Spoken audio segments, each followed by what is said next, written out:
बाहर को जाऊँ 11:30 भितर पहुंचबार प्लानिंग अच्छी 11:30 सीधा एठिक आसवे बाहर बर्तमान बाबूसान तृप्ति अमित पारजोशी डॉक्टर जी ऑर्गेनाइज करते सी भी ऑर्गेनाइज कर स्मृति सार जी सी भी एयरपोर्ट पर छाड़ा ट्रिटमेंट करते भारी भल लगे से शेष पर्यंत रोते इमोशन आटाचमेंट होते डॉक्टर जड़े उत्तम महांती एत भल पाती सत्यनगर कर गार्ड ऑफ ऑनर दिज्व मुख्यमंत्री भी निजे फोन करते एटी आसला पर जहाँ प्लानिंग हो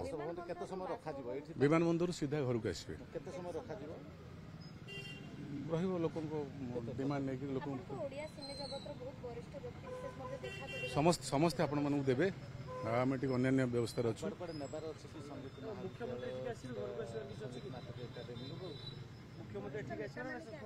मुझे जानी नहीं कौटी जी मुख्यमंत्री व्यस्त थे कौटी जी मुझे जानी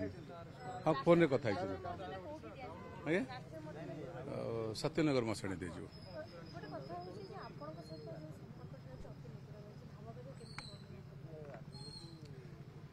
बहुत ये कथा ए इमोशनल मोमेंट नुह बहुत काम अच्छी संपर्क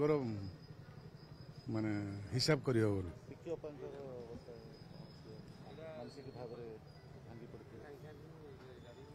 अभ्यसी भांगी पड़े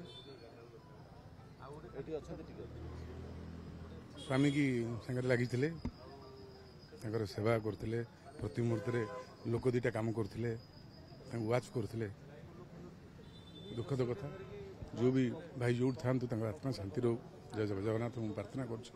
भले रुहतु जय जगन्नाथ।